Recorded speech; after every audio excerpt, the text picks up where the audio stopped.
Hey everyone, thank you so much for joining us. How are you all doing today? I'm Ozzy Moore with your education station. So today we're focusing on student experience. It's so important to me. The biggest challenge, I believe, for many students is life after high school. So the big transition from high school to college campus. For some students, not all, every journey is different. So today we're hearing from a student and proud alumna of Cristo Rey St. Viator High School here in town.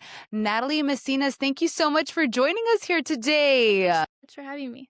How's your day going? Good? It's good. Oh, Busy day. yeah, busy day. And you're right now attending Occidental College in Los Angeles. Yes. Why that school? Funny story. The day of commitment is the day I decided that I was going to Occidental. I had a coworker. I used to work for a federal district judge, and I had a coworker always talk about college and where she Mhm. went, and she went to Occidental, so she recommended I apply, and I ended up at Occidental. That's awesome. And Cristo Rey, you attended Cristo Rey all 4 years, or Yes, all 4 years. did you were also involved in their corporate work study program? Yes, correct. How was that experience for you? And how did it basically change your journey going into college or deciding to go to college? It definitely helped me have, like, a strong foot and be confident within myself and my skills, because I was able to walk out of high school with a full hard copy resume that was Ah, ready to go. I had tons of work experience, and not only that, I graduated being Microsoft Word certified, having confident speaking skills, and being able to be present in spaces. wow, that's amazing. It shows. It shows too. You're so confident. When I met you right now, just very, very confident. I love that. What was the biggest shift you would say was moving from high school to college campus? I think everything. I'm first gen and Latina, so this was just new to not only me but my whole family. I'm the oldest daughter also, so I felt like my whole whatever I knew it was completely out the window. This was an experience I had to experience all by myself with my support system back home. So it was definitely different having to make those judgments all by myself. Like Mhm. in those moments, instead of being like, "Oh, let me ask my mom," let me ask my college counselor and like things like that. I'm also first gen, so I understand what you're talking about and saying. One of the things I faced and I had to understand about myself is finding my voice. How were you able to find your voice as an upperclassman and now in college? I think just by staying true to the things I like and the things I know. I'm currently majoring in critical thinking and social justice, so it's a mix of politics and philosophy. Mhm. A lot of that is because I like talking about the conversations that are hard to have today, and which are still important ones. So I felt like being true to what I wanted to learn and who I wanted to surround myself with my education. I'm glad that you bring up surrounding yourself. How have you been able to create a support system around yourself in a new city, a new environment, a new school? I think a lot of it was just trying new things and saying yes to a lot of things and saying Ah, yes to people. It was really hard for me. I'm more on the introverted side, so it's hard to say yes and leave the comfort of my bed. But mhm. also, since I'm in a new state all by myself, like I have to put myself in uncomfortable positions to find my new comfortable. And I feel like that's how I met a lot of my friends, and a lot of my friends and me have the same interests. So it's easier to do things when I like put myself out there and meet the right people. How did Cristo Rey, this school, their programs prepare you for college and for the real world? They do a lot for their students. I know I've interviewed them before. I think a lot of it was the work study program, which helped me a lot. Mhm.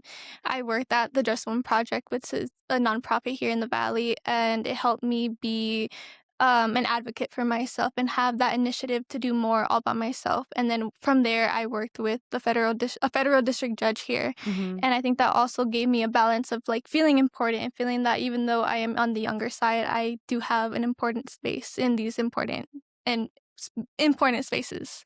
After that internship that you mentioned, what happened next? I know because you've accomplished so much already. Um, Through that, through the my last one with the judge, I was able to work on my own case that I presented in a courtroom with people. Wow. So it helped me like spark an interest in research and things like that. So this last summer at my school, I applied for a research program, and I got accepted. And I spent the summer at my school where I did research under a professor, and it kind of spread into my own research about narrating mass immigration and incarceration here Mm. over there in California. In California, not Yeah. in Las Vegas, No, not in California? Las Vegas. Okay. And what happened after that? From there, I'd worked with my professor and I turned it into an undergrad level syllabus. And she wants to incorporate some of the units that I made into her new syllabus that she'll be having in next fall. So basically a curriculum for other students to learn off of your findings. Yes. How does that make you feel knowing that you were able to put all of that together? It makes me feel important in the way of like knowing what I'm talking about because I feel Yeah. like it's always so hard when you're doing things. And this was my first year in college, so I had no Mhm. idea what I was doing. So it made me feel important. Like I was asking the right questions and asking the right people for help. How have you been able to stay motivated when the subject matter gets heavy? I think just remembering where I came from and like the reason why I go to college, like a part of it is because I wanted to go, but the other part is, oh, because my family didn't have the opportunity to represent them and like all the things I care about, all these important topics, like they come from what I go through on a daily day. Would you say, is it safe to say what you experienced in your life? Yes. And that's what motivates you and keeps your passion going in this research and going to school and studying. Yeah. How did your research change your view of classroom learning? That a lot of it is your own initiative, and it is college is what you make of it. Right. And it really is like if you have that drive, if you want to do more, because all it takes is a simple conversation with like a professor and putting yourself out there and knowing how to talk about yourself, that you're not flaunting all these things that you know how to do, is just getting your name out there. What has surprised you when it comes to the workload in college versus in high school? Well, I think since attending Crystal Ray St. Viator, I would Mhm. have 7 classes a day, Oh, which wow. isn't like an A day, B day schedule. So it felt like I had the possibility of having 7 different classes of homework in one night. Mhm. So it's not what I have in college right now, but I can definitely say it's like the same workload. It's a lot all at once. So I felt like going to high school there and at the same time of having a job in the workplace for the work study program, it taught me how to have like a balance and like make the transition easier into college. What was the one habit you had to unlearn? You've done so much and we all develop habits throughout the years even in school, right? What was one habit you had to unlearn immediately when you went to college? That's a great question. It's going back to being comfortable. A lot of the times I wouldn't want to go like I don't want to go to the library to go do homework. Like it's not always the best place to feel Mhm. motivated to do it. But if I don't go, if I don't push myself to go do these things, then they won't get done. Same things with meeting people. I don't fix being lonely by staying in my room. It's making myself uncomfortable and going out and talking to people. Feeling uncomfortable, did it make you ready on day 1 when you had your first day of class, or did you feel like you had to adjust? I definitely think it took my first semester of trial and error to figure Yeah. out what worked for me and everything like that. Um, Yeah, I think it was just knowing that it's okay. It was hard coming from, I expected a lot from myself from high school Mhm. because how did I go from all these classes and working and all these extra school curriculars to then not knowing what to do? So I gave myself a grace period my first semester. I'm like, oh, I'm first gen. I'm not supposed to know what to do. Like, it's okay. I can ask all the questions and I can take my time, Mhm. which has helped me into my second and third semester and going into my fourth semester this coming week. Help me know how to plan it and feel more comfortable with the decisions I'm making. One of the things, I mean, what I faced as a student going to college was the potential burnout. You're trying to do so many things at once, just like trying to do research, help your classmates, figure out your journey in school. How do you balance the burnout during that first year, that freshman year when you're trying to make friends and be involved and learn more about your college? I think it's really accepting the fact that it's okay if you don't know what you're doing. I did not know what I was doing. And I think learning about burnout was so important for me. Mhm. I didn't really know what that was or if I was experiencing it. Then I was asking the right people. I talked to an academic coach, which I didn't know what they were like supposed to help me with, but she talked Mm. to me about burnout and the concept of that. And she shared to me a presentation about what to do if you think that you're experiencing burnout. And I just always had it on my laptop and I would show my friends. I'm like, "Are you experiencing burnout?" And I thought it was a funny conversation because we all were. And I think we experienced it all together or in different parts. It doesn't always happen like all at once. I feel like I experienced burnout here and there spread out through my semester. Right. So I think it's just finding like a good group of friends or like knowing what comforts you to make you feel better. It's interesting how you don't know about certain counselors that are available to you or people you can talk to until you go to the actual campus and you start learning about what they do and how they can guide you through your college years. Because I didn't know anything. It wasn't talked about in my home. My mom, Mexican, my dad, South American, first language, Spanish. We didn't really talk about things like that until I got to school, to college, and then I figured out what FAFSA is, how to apply, SATs, and that's California, So I understand that part. We're just trying to learn. How did you deal with the pressure? I felt this pressure. I don't know about you being a first gen trailblazer. It was hard, I think, Yeah. because especially since I am an out-of-state student, so I Mhm. don't have the comfort of always asking my mom things or the comfort of what I'm first gen, so asking some of these questions to my mom is a little harder because I don't want her to stress about it either. But I felt like my mom was really good with helping me. Like, I didn't know I had all these different, like, counselors to talk about, so I talked to my mom, and the next day she would tell me, she's like, "Oh, I found a list of people that you can talk to. Like, I think you should Oh. email them." That was definitely a lot of help for me, and also, going to Cristo Rey St. Viator helped me because since we're a smaller school, I had both my college counselor, which turned into my alumni advisor, and she would help me with everything. And it's to this day, I call her for all the good things and bad things. Having all that help and even having your mom, even though you felt hesitant, talking to her, did it help with your anxiety when you felt like you were hitting a wall you know, at points? Sometimes, but I feel like it really is difficult breaking that generational barrier of going to school because Mhm. as much as I wanted to find comfort within my parents, it was something that they've never experienced either. So I What think was the most difficult part of it though for you? I know you mentioned that you felt hesitant talking to your mom about certain things, but what else? What other challenges did you face? finding my own community, cause going out of state, I have no family there, so it was really just me on my own figuring out, Mm, well, if I don't have a car in a new city, how am I supposed to get around? Or right. who am I gonna be having dinners with on the weekends when some of my friends go home? Is the pressure to succeed, because I know I felt this pressure with my family to succeed in school, in my career. Did you feel mostly it was internal or external for you? I think it was more internal. I feel like Okay. being the oldest daughter from a Latino household really does put me in the center of attention of like, oh, she was so used to helping out her family. So what now is she going to do? How is she going to help herself and her family at the same time? Which was a little harder for me because I was out of state. You were and now have you built that community? You've been in LA for how long already? Almost 2 years now. Wow, 2 years. Do you feel like you've built a community there? You're still trying to find or you're still in I between? think my community grows more and more as Okay. I'm there and being involved in school more. My first year, I wasn't as involved. I was more laid back and like I wanted to see how things were. And then Mhm. going into my second year, I started joining more things. I am the social media marketer for the Latino Wow. Student Association Mhm. and for the Catholic Association. So meeting more people was definitely helpful through that, and also my research group. My research group and me spent the whole summer together. So it was a lot of bonding, and even just like my friends, I spend if I could spend the whole day with them, I probably would. We have breakfast, lunch, and dinner together, and then at night they live right above me, so I'm in their room up until I'm going to bed. You seem like you're well prepared. You know exactly what you want. What do you want to tell other schools? I mean, you come from a wonderful school, Cristo Rey, St. Viator. They're wonderful schools, admin as well. I've met several of the admin as well.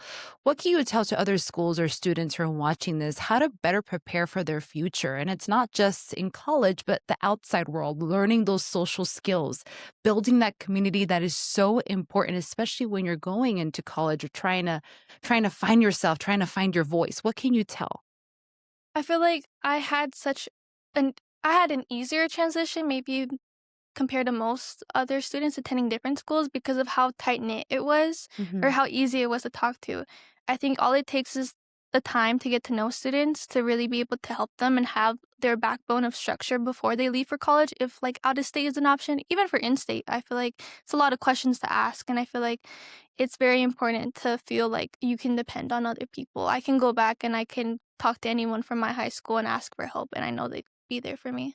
How did your family find out about the school? Christopher St. Mary? Yes. Mhm.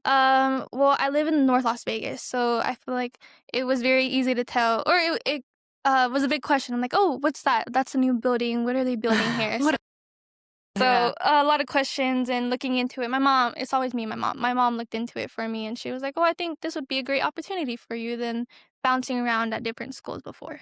Did they help you also balance, class and social life? Because that's also a big part of becoming a successful student as well. Yes, I think so. And I think having the opportunity to try all these different things out was really good. Mhm. Because I was involved in literally everything. And at the time, it felt very overwhelming. And now that I'm in college and it took me a minute, like my first year, saying how made sure to feel like it was okay not to like jump in ahead. Mhm. So I feel like it made it an easier transition to feel comfortable to add more or less on my plate. Well, you jumped in at Occidental College. I want to go, and I bring this up because I want to talk again real quick for people that are just joining us. This is Natalie Messina. She's a proud alumna of Cristo Rey St. Viator High School, a great high school here in Las Vegas. They do so much, and they have an awesome corporate work study, which I've interviewed some of the admin there before. Now, Natalie, I want you to walk me through again the immigration policy research that you conducted at Occidental College in Los Angeles. If you could bullet point for me what exactly that means and entails for other students on campus at Occidental College. So my research started from my professor's research. Hmm. Her overall group was about narrating the carceral system, and then from there it was very focused on firsthand accounts. So going into, I can't remember the website, but going into a database that had letters from people who were incarcerated about their experiences. And the topic that I was most interested in was immigration and topics such as, and I had the most difficult time finding things about my topic. So that made me spread out and do my own research topic of where the parallel is between mass incarceration and mass deportation. And then in my findings, I made an undergrad course syllabus of about 9 units, each unit talking about the history of it, the first-hand accounts that I was able to find, and then the open questions of like, okay, why isn't this like, why don't I have all these resources to continue my research? Mm. And then from there, my professor will be taking a unit or two and adding it to her own that she'll be teaching next fall. So, the research that you were conducting, you looked online, you were trying to find sources. Yes. Correct, and you were hitting a wall trying to find the information. So when you were hitting that wall, is that when you turned to your professor, or that's when you went up to her and said, "Hey, there's a question mark. I can't find these sources. So what's missing?" What did you do exactly to finalize your research, or are we still working on it? Well, it is more ongoing, but from Okay. what I concluded with at the end of summer was, yeah, after I hit that wall of why aren't I finding as much information as my other peers are, Mhm. that's when my professor was like, "Oh, there you go. There's your research. There's your question. Now you have to figure out why. Why aren't you seeing these things?" So from to expand on my research, I plan on finding those firsthand accounts like on my own instead of finding a database that doesn't support. What are you going to do to find that? It's hard. I think the best way to do certain things like that is door to door, but in a time that's so scary, that's such a topic that's so hard to go about right now. So I Yeah. think it's a lot of just trial and error and seeing what people are strong enough to talk and what people need more help to get their voices out. Have you ever thought about maybe going around campus and doing like a survey, a student-led survey, and maybe have people that are willing to participate in your survey, and maybe you can find some information that way? I think so. Since Okay. I'm a part of the Latino student Yeah.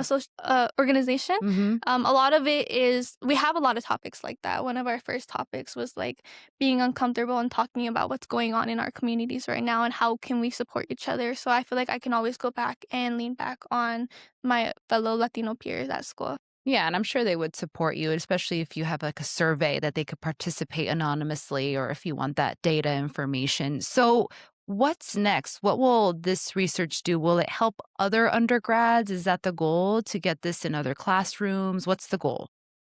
Yes, that was one of the questions that I was asked a lot. Why did I turn my research into a syllabus? And I think it's because the most important things happen in the classroom. These important conversations happen in the classroom, and unlearning what we know and reteaching it to fit into our world now. I don't know exactly where else this would go. I know for sure it would be taught at Occidental. But afterwards, I think it could be more independent research for me to carry on because my school does provide a lot of independent research opportunities. Well, that's great. That's great. It's all about the experience, Yeah. right? What do you want to major in? I'm majoring in critical thinking and social justice, This is which perfect. is a mix of philosophy and politics. Perfect. So that's where I go to the future of learning. Okay. I'm all about the student experience. Does a grade define you, or does your potential or experience? I think definitely not a grade in my opinion. That was one of the hardest things for me to adapt to my first semester. I was Mhm. always like a straight A student, and going into it, it's not the same as high school. It's a lot of work, but it's a lot of it really is as much as you put into it. And also having conversations and connections with your professors. I could sit into a lecture that I was struggling in, and my grade might not reflect that. But if I go ahead and talk to my professor, get close to them, let them know what I like and what I want for my future, they help Mm. you in adapting that to you or like learning about you. Should more colleges allow students to design their own courses? I think that would be really interesting to look into because at the end of my summer research, it was a big conference. It was like a gallery walk. So I had my own poster and everyone Mhm. could come around asking me like what I decided to do research on. And a lot of it was, wow, you're really interested in this. I really like hearing you talk about this. And I feel like that's the most important thing. If colleges were to do that, it needs to be on what students think is important and what they want to talk about because I feel like that's how you hold conversation and that's how that conversation leaves the classroom. Things are always changing. The way we live and the way we talk and the way we learn, it's always changing. I mean, people live on social media, which, I don't think we should just rely on social media, but we should rely on the social interaction. And I think having that, like you mentioned, is so important. Another question: what's more valuable to you, a GPA or a summer internship? To me, it would be that's such a difficult question. I think it'd be the summer internship because Hmm. that's more led into connecting that pathway into the career I want in the future, for people discovering what they want to do and putting their own time and effort into it. The GPA is important though because that's at the end of the day that's how you get your degree, that's how you finish college. But I think it's all in moderation of like what classes people are taking and if that's fitted to them because taking your generals I'm a humanities major, but I still have to take my science classes, and those are the ones I struggle in. When do you give yourself permission to rest? And I love to ask this question because I was never asked this question when I was in college. It was just go, go, go. Not even with my family. It was just grind, keep going. And I had to step back. And I remember asking myself that question: when should I rest? And I want to ask you that question. Looking at my day-to-day routine, I think I Yeah. rest every day, even if that's not I don't allow myself to doom scroll because that's really hard in Mm. today's world. But it's in other ways. It's me going to the gym with my friends, or me having dinner with my friends, or sitting outside, reading a book. And I think that's such a healthy relationship I've learned to expand on because the friendships I have, me and my friends are very open on asking each other, "What's your schedule like today? Do we have time to talk? Do we have time to get food?" And I feel like just having those connections, not always on a screen, just not always being on a screen and being able to talk to my friends is when I get myself a break. Now, Crystal Ray did provide that, or does provide that corporate work study program. If you were not in that program, how do you think your pathway to college would be right now, or would have been? I think it would definitely be completely different from um, ending up where I did. I wouldn't have found out about Occidental if it wasn't for my coworkers. I wouldn't have been able to feel like I was financially stable enough to leave out of state. So most likely I would have stayed in state. I think it was the support of my college counselors and Mhm. also the academic support and and also the work study support because I was able to leave with a full resume and being able to feel very present and very sure once going into the real world. Oh, well, Natalie, thank you so much for your responses. You're amazing, and I'm so proud of you. I can't wait to see what's next.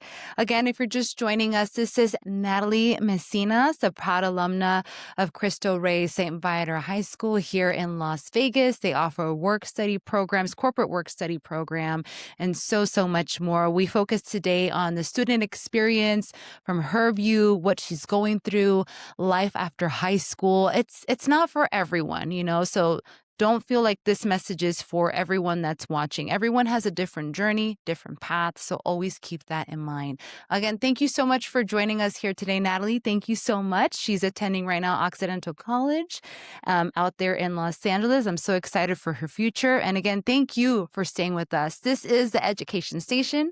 I'm Ozzy Mora. Bye now.